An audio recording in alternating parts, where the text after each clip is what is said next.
भारताचे लोक, भारताचे एक सार्वभौम समाजवादी धर्मनिरपेक्ष लोकशाही गणराज्य घडवण्याचा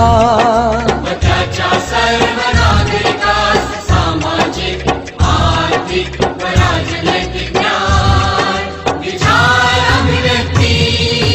विश्वास, श्रद्धा व उपासना यांचे स्वातंत्र्य,